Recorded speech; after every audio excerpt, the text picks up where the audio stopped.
हम बात करेंगे एक बहुत ही पॉपुलर ट्रेडिंग स्ट्रैटेजी के बारे में 921 EMA क्रॉसओवर। बहुत से ट्रेडर्स इसका इस्तेमाल करते हैं, पर इसमें एक ऐसी बड़ी खामी है जो ज्यादातर लोगों की नजर से चूक जाती है। तो चलिए आज इसी को जरा गहराई से समझते हैं। एक ट्रेड में थोड़ा प्रॉफिट हुआ और फिर बैक टू बैक 4 ट्रेड्स में स्टॉप लॉस हिट हो गया। क्या ये सिचुएशन जानी पहचानी लग रही है? अगर कोई इस स्ट्रैटेजी को यूज कर रहा है तो ये अनुभव शायद नया नहीं होगा।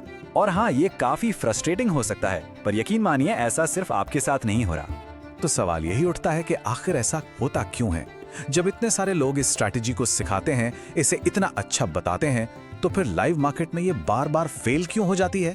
ट्रेडर्स का पैसा क्यों डूबता है? चलिए आज इसी राज से पर्दा उठाते हैं। अच्छा, इससे पहले कि हम आगे बढ़े, एक बार फटाफट से इसका बेसिक फंडा समझ लेते हैं। ये 921 EMA क्रॉसओवर स्ट्रैटेजी है क्या? बहुत सीधी सादी चीज है। जब छोटी वाली लाइन यानी 9 EMA, लंबी वाली लाइन यानी 21 EMA को नीचे से ऊपर की तरफ क्रॉस करे तो ये एक बाय सिग्नल माना जाता है, और जब यही 9 EMA ऊपर से नीचे की तरफ काटे तो सेल सिग्नल। सुनने में तो बड़ा आसान लगता है ना? पर कहानी में ट्विस्ट यहीं से आता है। इस सीधी सादी सी दिखने वाली स्ट्रैटेजी के पीछे एक छिपा हुआ दुश्मन है, एक साइलेंट किलर जो इसे अक्सर नाकाम कर देता है। देखिए, जो सो कॉल्ड गुरु या मेंटर्स होते हैं ना, वो हमेशा ऐसे परफेक्ट चार्ट्स दिखाते हैं जहां सब कुछ एकदम पिक्चर परफेक्ट लगता है। एक क्लीन ट्रेंड, एक क्लियर क्रॉसओवर और सीधा एक बड़ा प्रॉफिट।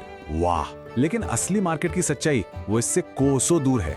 रियल मार्केट अक्सर साइडवेज या चॉपी होता है, मतलब कीमतें बस एक छोटी सी रेंज में ऊपर नीचे घूमती रहती हैं। और यही है वो साइलेंट किलर, साइडवेज मार्केट। जब मार्केट एक रेंज में फंस जाता है तो ये 9 और 21 EMA की लाइनें एक दूसरे को बार बार काटती रहती हैं, आगे पीछे ऊपर नीचे, और नतीजा ढेरों फेक सिग्नल्स। और अगर कोई ट्रेडर इन हर छोटे बड़े सिग्नल पर ट्रेड लेने की गलती कर बैठे तो इसे कैपिटल सुसाइड से कम नहीं कहा जा सकता। मतलब अपना ट्रेडिंग अकाउंट खुद ही खत्म करना, कुछ ही दिनों में अकाउंट खाली हो सकता है। तो सवाल यह है कि इसका इलाज क्या है, इससे बचें कैसे?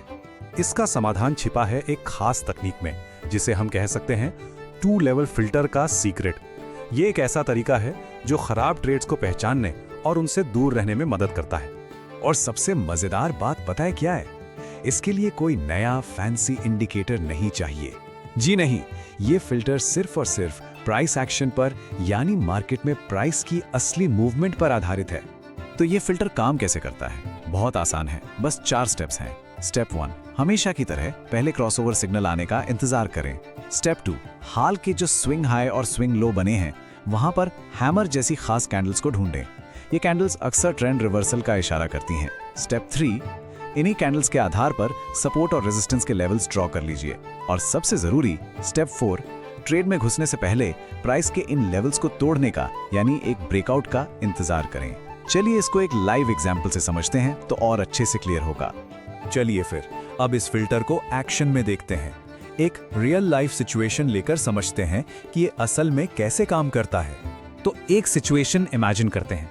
मार्केट काफी देर से डाउन ट्रेंड में था, गिर रहा था, फिर अचानक वो एक रेंज में फंस जाता है और साइडवेज मूव करने लगता है। और तभी आपको चार्ट पर एक बुलिश 921 क्रॉसओवर दिखता है।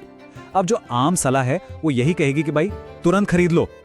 लेकिन रुकिए, हम जल्दबाजी नहीं करेंगे। यहीं पर हम अपना फिल्टर इस्तेमाल करेंगे।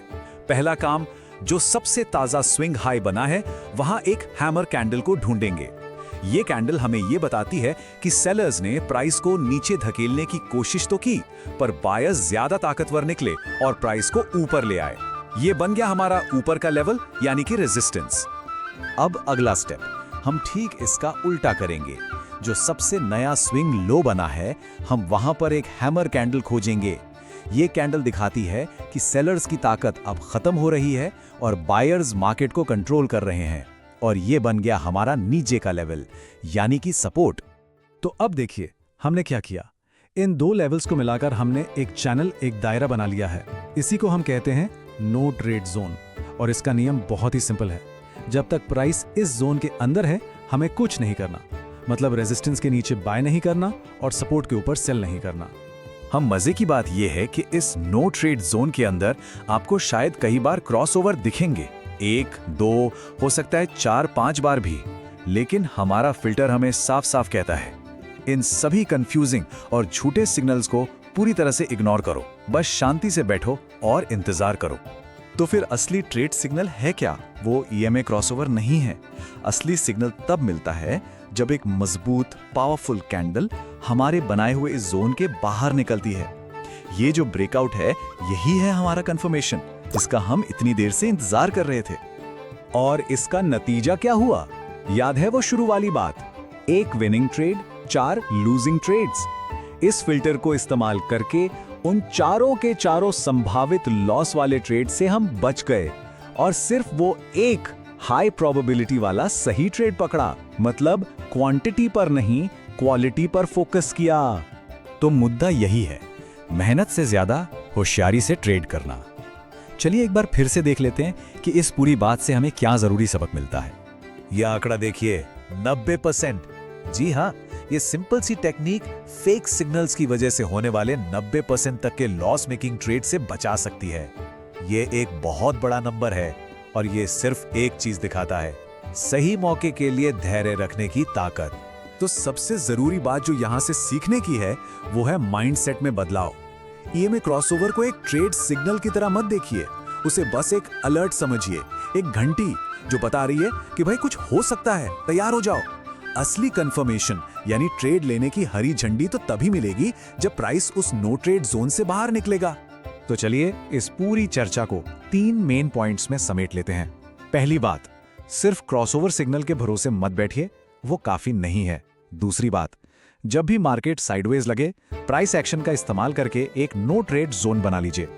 और तीसरी और सबसे जरूरी बात, उस जोन से एक क्लियर ब्रेकआउट होने का सब्र के साथ इंतजार करिए, उसके बाद ही कोई एक्शन लीजिए। आखिर में बस एक सवाल के साथ इस चर्चा को खत्म करते हैं। जरा सोचिए, क्या हो अगर हम सब इस स्ट्रैटेजी को अब तक गलत तरीके से ही देख रहे हों? क्या हो अगर ये क्रॉसओवर सिग्नल इस ट्रेड का सबसे जरूरी हिस्सा हो ही ना, और असली राज मार्केट के स्ट्रक्चर और प्राइस की चाल को समझने में छिपा हो? इस पर सोचिएगा जरूर।